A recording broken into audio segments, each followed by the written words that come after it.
Assalamualaikum warahmatullahi wabarakatuh. Saya Srina Aprilia BR Semiring dengan NIM 230304261, kelas Rek A MGT 5, Fakultas Ekonomi dan Bisnis, Prodi Manajemen. Baiklah, di sini saya akan memenuhi tugas UTS dengan dosen pengampu Bapak Iqbal Ahmad SEMM. Baiklah, di sini saya akan menjelaskan materi yang kedua, yaitu konsep dasar manajemen bisnis. Kita mengetahui dulu tujuan dari konsep dasar manajemen dan mengapa manajemen diperlukan dalam sebuah organisasi bisnis. Yang pertama, mengetahui konsep manajemen secara fungsional yang mencakup kegiatan perencanaan, perorganisasian, perimplementasian, serta pengendalian dan pengawasan. Yang kedua, mengetahui konsep manajemen secara operasional dalam organisasi bisnis yang mencakup manajemen sumber daya manusia, manajemen produksi, atau operasi, manajemen pemasaran, dan manajemen keuangan. Yang pertama yaitu organisasi. Organisasi adalah sekumpulan orang atau kelompok yang memiliki tujuan tertentu yang berupaya untuk mewujudkan tujuannya tersebut melalui kerjasama. Jenis-jenis organisasi, yang pertama organisasi profit, yaitu perusahaan besar, perusahaan manufaktur, bank umum, perusahaan asuransi, retail, perusahaan kecil, koperasi, dan yang lain-lain. Organisasi non-profit atau biasa yang disebut nirlaba, yaitu pemerintahan pusat, daerah, kota, lembaga pendidikan negeri, yayasan sosial, dan lain-lain. Sumber daya organisasi yaitu sumber daya manusia, informasi, fisik, keuangan, dan alam. Yang kedua, manajemen. Manajemen ada dua, sebagai ilmu dan manajemen sebagai seni. Manajemen adalah proses perencanaan, perorganisasian, pengarahan, dan pengawasan usaha-usaha para anggota organisasi dan penggunaan sumber daya organisasi lainnya agar mencapai tujuan yang telah ditetapkan.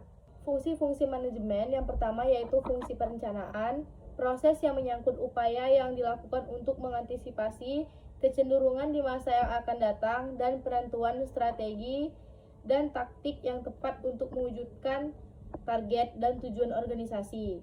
Yang kedua, fungsi perorganisasian, yaitu proses yang menyangkut bagaimana strategi dan taktik yang telah dirumuskan dalam perencanaan didesain dalam sebuah struktur organisasi yang tepat dan tangguh.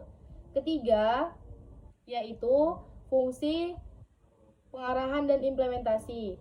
Proses implementasi program agar dapat dijalankan oleh seluruh pihak dalam organisasi, serta proses memotivasi agar semua pihak tersebut dapat menjalankan tanggung jawabnya dengan penuh kesadaran yang tinggi.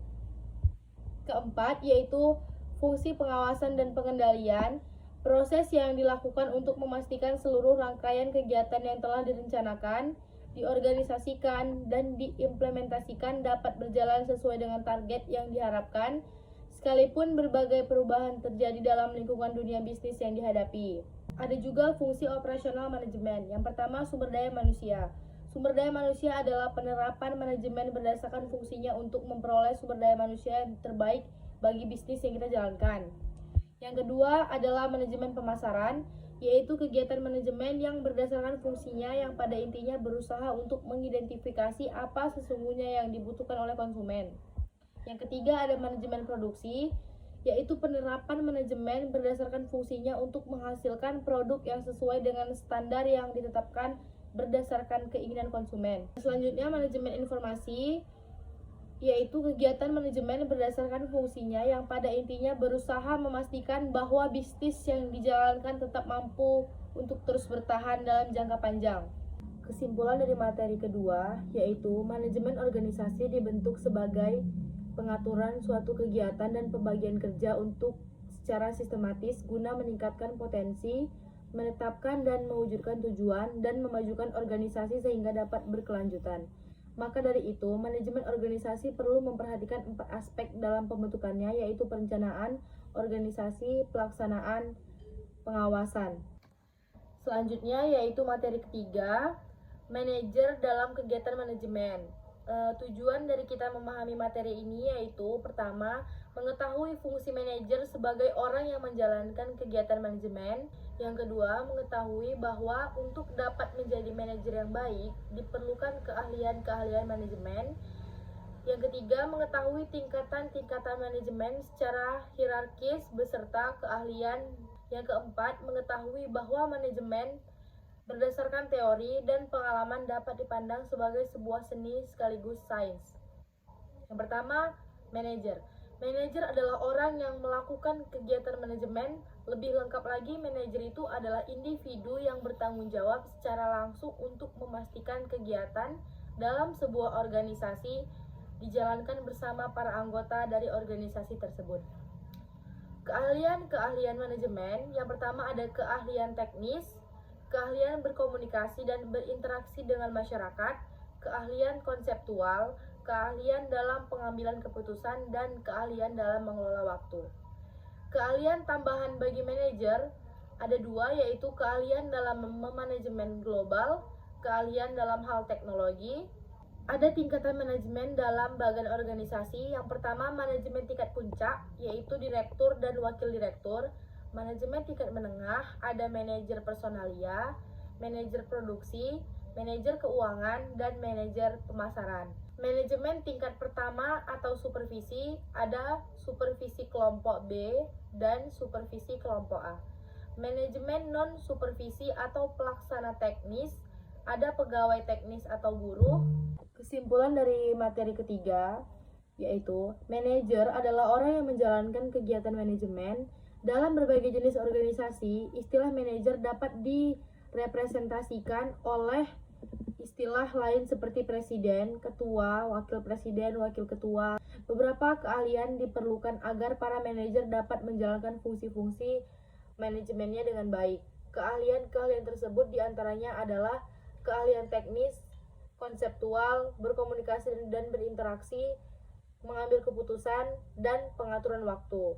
Selanjutnya materi keempat, yaitu tanggung jawab sosial dan etika manajemen. Tujuan dari kita mengetahui materi ini, yang pertama mengetahui tanggung jawab sosial yang dihadapi oleh organisasi bisnis. Yang kedua, mengetahui konsep dasar etika manajemen dan kaitannya dengan tanggung jawab sosial dari perusahaan. Tanggung jawab sosial perusahaan atau Corporate Social Responsibility adalah bentuk kepedulian perusahaan terhadap lingkungan eksternal perusahaan melalui berbagai kegiatan yang dilakukan dalam rangka penjagaan lingkungan, norma masyarakat, partisipasi pembangunan, serta berbagai bentuk tanggung jawab sosial lainnya. Pro kontra mengenai tanggung jawab sosial perusahaan. Pro-nya yang pertama, kegiatan bisnis seringkali menimbulkan masalah. Oleh karena itu, sudah semestinya lah perusahaan bertanggung jawab atas apa yang telah dilakukan. Kontranya, perusahaan tidak memiliki ahli yang mengkhususkan dalam bidang sosial dan kemasyarakatan. Oleh karena itu, sulit bagi perusahaan untuk ikut bertanggung jawab. Pro yang kedua, yaitu perusahaan biasanya memiliki sumber daya untuk menyelesaikan masalah di lingkungan sosial.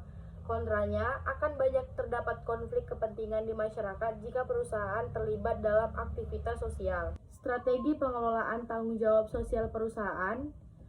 Yang pertama, strategi reaktif, yaitu tanggung jawab sosial cenderung menolak atau menghindarkan diri dari tanggung jawab sosial. Yang kedua, strategi defensif, yaitu tanggung jawab sosial yang dilakukan oleh perusahaan terkait dengan penggunaan pendekatan legal atau jalur hukum untuk menghindari diri atau menolak tanggung jawab sosial.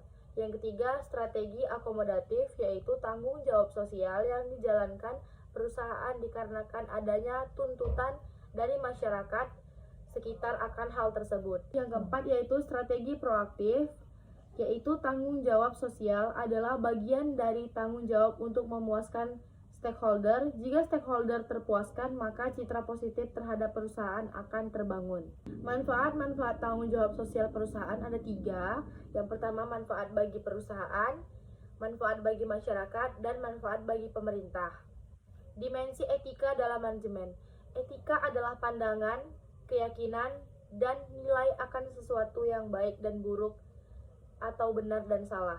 Nilai personal sebagai standar etika manajemen. Yang pertama, nilai atau values sendiri pada dasarnya merupakan pandangan ideal yang memengaruhi cara pandang, cara berpikir, dan perilaku dari seseorang. Yang kedua, nilai personal atau personal values pada dasarnya merupakan cara pandang, cara pikir, dan keyakinan yang dipegang oleh seseorang hubungan dengan segala kegiatan yang dilakukan.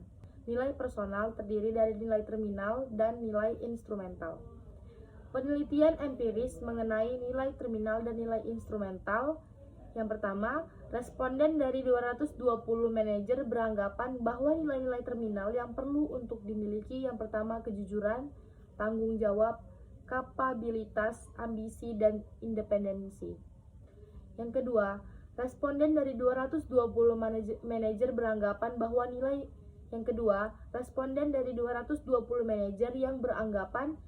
nilai-nilai instrumental yang perlu dimiliki adalah yang pertama penghargaan terhadap pribadi, yang kedua keamanan dan kesejahteraan keluarga, pekerja, yang ketiga kebebasan dan kemerdekaan, yang keempat dorongan untuk meraih sesuatu, dan yang terakhir kebahagiaan. Konflik-konflik nilai, yang pertama konflik intrapersonal, pada dasarnya terjadi umumnya di dalam individu dan antar individu. Yang kedua, konflik individu organisasi, pada dasarnya merupakan konflik yang terjadi pada saat nilai yang dianut oleh individu berbenturan dengan nilai yang harus ditanamkan oleh perusahaan. Konflik antar budaya, pada dasarnya merupakan konflik antar individu maupun antar individu dengan organisasi yang disebabkan oleh adanya perbedaan budaya di antara individu yang bersangkutan atau juga organisasi yang bersangkutan.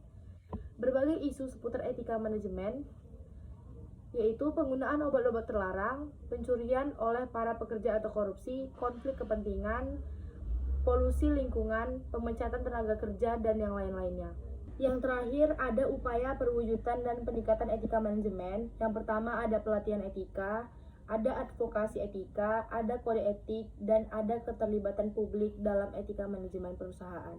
Kesimpulan dari materi keempat, yaitu tanggung jawab sosial merupakan suatu bentuk kepedulian lembaga atau organisasi terhadap lingkungan yang memiliki kebijakan dalam berkomitmen dengan tujuan meningkatkan kualitas hidup mereka. Adanya atau terciptanya tanggung jawab sosial tidak mungkin terlaksana apabila kita tidak memiliki strategi dalam pengelolaan tanggung jawab sosial. Dalam ini menjelaskan 4 macam strategi pengelolaan tanggung jawab, yaitu strategi reaktif, defensif, akomodatif, dan strategi proaktif. Selanjutnya saya akan menjelaskan materi kelima, yaitu perencanaan dan manajemen strategi. Perencanaan adalah proses menetapkan sasaran dan tindakan yang perlu untuk mencapai sasaran tersebut. Sasaran yaitu suatu tujuan yang dikarakteristikkan dengan suatu perbandingan jangka waktu yang pendek dan spesifik, pencapaian yang dapat diukur. Arti penting sasaran dan rencana yaitu sasaran memberikan arah, sasaran juga memfokuskan usaha kita. Arti penting perencanaan yaitu tanpa perencanaan, para manajer tidak dapat mengetahui bagaimana sebaiknya mereka mengorganisasikan orang dan sumber daya secara efektif. Proses manajemen strategis. Membuat rencana strategis. Penetapan sasaran, merumuskan strategi, administrasi, pengendalian strategi. Tingkat strategi. Yang pertama ada tingkat korporasi, yaitu manajemen puncak untuk mengawasi perhatian dan operasi koperasi multilini. Yang kedua yaitu ada strategi unit bisnis, yaitu yang dirumuskan untuk mencapai sasaran bisnis tertentu, juga disebut sebagai strategi lini bisnis. Yang ketiga ada strategi fungsional, yaitu yang dirumuskan oleh bidang fungsional khusus dalam suatu usaha untuk melaksanakan strategi bisnis. Kesimpulan dari materi kelima, yaitu dengan menggunakan perencanaan strategi sistem informasi, pihak perusahaan dapat mengetahui faktor-faktor penting yang diperlukan dalam mengembangkan suatu sistem informasi yang selaras dengan strategi perusahaan.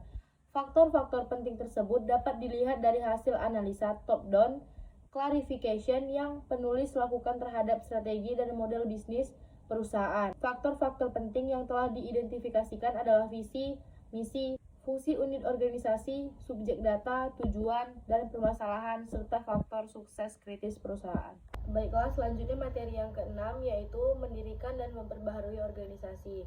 Fungsi yang spesifik untuk wirausahawan adalah kemampuan mengambil faktor-faktor produksi seperti lahan, tenaga kerja, dan modal, dan menggunakannya untuk memproduksi barang dan jasa. Ada juga kewirausahaan versus manajemen. Menurut Paul H. Wilken, kewirausahaan mencakup upaya mengawali perubahan dalam produksi. sedangkan manajemen menyakupi koordinasi proses produksi yang sudah berjalan. Manfaat kewirausahaan ada 4. Yang pertama, pertumbuhan ekonomi, produktivitas, teknologi produk dan jasa baru, dan yang terakhir, perubahan pasar. Faktor-faktor psikologi wirausahaan menurut David MC Sillen tahun 1960 yang menemukan bahwa orang yang mengejar karir semacam wirausahawan mempunyai kebutuhan untuk berprestasi, kebutuhan psikologis untuk mencapai yang tinggi. Orang dengan kebutuhan berprestasi lebih tinggi suka mengalami resiko tetapi hanya beralasan dengan resiko seperti itu merangsang mereka berusaha lebih keras. 5 dimensi perbedaan antara manajer dan kewirausahawan. Yang pertama, kebutuhan akan berprestasi. Wirausahawan mempunyai kebutuhan untuk berprestasi yang tinggi. Letak kendali, ini adalah ide bahwa individu mengendalikan hidup mereka sendiri, bukan keberuntungan atau nasib. Perbedaan manajer dan kewirausahawan. Wirausahawan cenderung menghargai sikap menghormati diri, kebebasan, kebanggaan, mencapai sesuatu, dan gaya hidup yang menarik. Kalau manajer cenderung untuk menghargai persahabatan sejati, kebijaksanaan, penyelamatan, dan kesenangan. Hambatan terhadap kewirausahaan. Yang pertama, kurang konsep yang layak untuk berhasil, kurang mengenal pasar, kurang modal awal, kelemahan sosial, tekanan waktu atau gangguan, larangan paten, dan yang lain-lain. Yang terakhir ada memperbaiki organisasi. Konsep pengalaman organisasi yang diajukan oleh Peter Senge dan James Brian Quinn menggunakan teknik simpul ganda atau double loop. Pengalaman simpul ganda adalah pengalaman yang mengoreksi kesalahan dengan kembali ke belakang untuk meninjau nilai-nilai yang mendasari dan kebijakan organisasi dalam proses pembuatan keputusan. Jadi, kesimpulan dari materi ini, kebiasaan menggunakan ide dan menciptakan organisasi untuk mengembangkan ide tadi dikenal dengan kewirausahaan. Kemampuan akhir yang kita harapkan setelah kita mempelajari materi ini yaitu yang pertama, pentingnya kita memahami bisnis kecil, mampu mendefinisikan kewirausahaan, dapat membedakan kewirausahaan dengan manajemen, menjelaskan sifat-sifat kunci psikologi dari kewirausahaan, dan mampu menjelaskan pentingnya memperbaharui organisasi. Baiklah, materi yang terakhir yaitu manajemen sumber daya manusia. Tujuan dari kita mengetahui materi ini yang pertama, mengetahui peran dan fungsi manajemen sumber daya manusia dalam organisasi perusahaan sebagai salah satu langkah perorganisasian. Yang kedua, untuk mengetahui proses manajemen sumber daya manusia sebagai upaya untuk mendapatkan orang-orang dalam organisasi yang memiliki kompetensi dan kualifikasi yang sesuai dengan kebutuhan organisasi dan tuntutan perubahan yang dihadapi oleh organisasi. Yang pertama, kita harus tahu dulu apa sih manajemen sumber daya manusia. Manajemen sumber daya manusia adalah proses serta upaya untuk merekrut, mengembangkan, memotivasi, serta mengevaluasi keseluruhan sumber daya manusia yang diperlukan perusahaan dalam pencapaian tujuannya. Proses manajemen sumber daya manusia yang pertama ada Human Resource Planning atau perencanaan sumber daya manusia.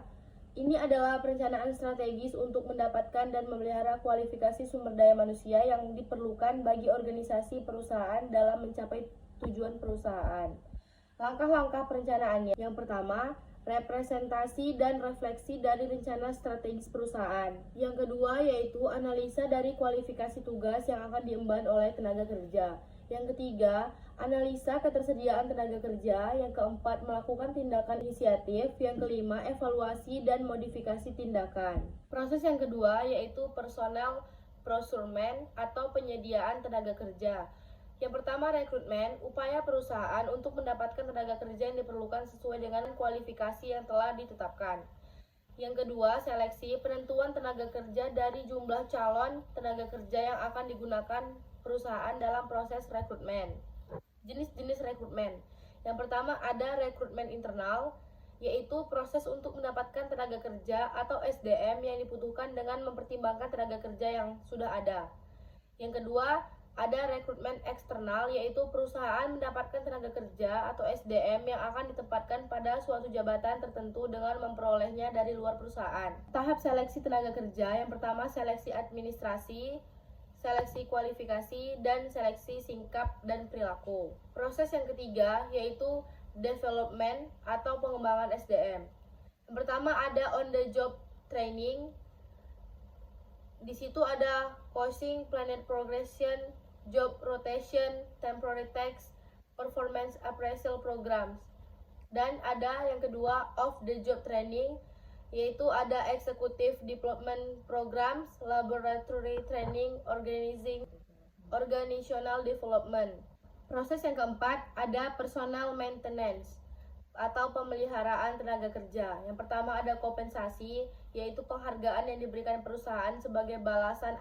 Yang kedua ada benefit, yaitu penghargaan selain kompensasi yang diprogramkan bagi tenaga kerja dengan tujuan agar kebutuhan tenaga kerja tetap dapat terpelihara sehingga tenaga kerja dapat tetap memberikan kinerja yang terbaik bagi perusahaan. Yang terakhir ada personnel utilization atau pemanfaatan tenaga kerja.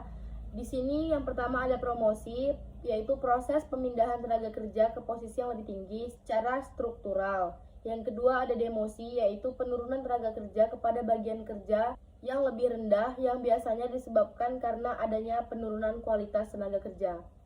Yang ketiga ada transfer, yaitu memindahkan tenaga kerja ke bagian yang lain yang diharapkan tenaga kerja tersebut dapat lebih produktif. Yang keempat ada separasi, yaitu melakukan pemindahan lingkungan kerja tertentu dari tenaga kerja ke lingkungan yang lain. Yang terakhir, ada pandangan atas keragaman dalam organisasi, yaitu keragaman sebagai keunggulan kompetitif dan keragaman sebagai sumber konflik. Yang terakhir yaitu kesimpulan dari materi ini, manajemen sumber daya manusia merupakan perencanaan, perorganisasian, perkoordinasian, pelaksanaan, dan pengawasan terhadap pengadaan, pengembangan, pemberian balas jasa, perintegrasian, pemeliharaan, dan pemisahan tenaga kerja dalam rangka mencapai tujuan organisasi. Sekian tugas presentasi dari saya. Lebih dan kurangnya saya mohon maaf. Saya akhiri. Assalamualaikum warahmatullahi wabarakatuh.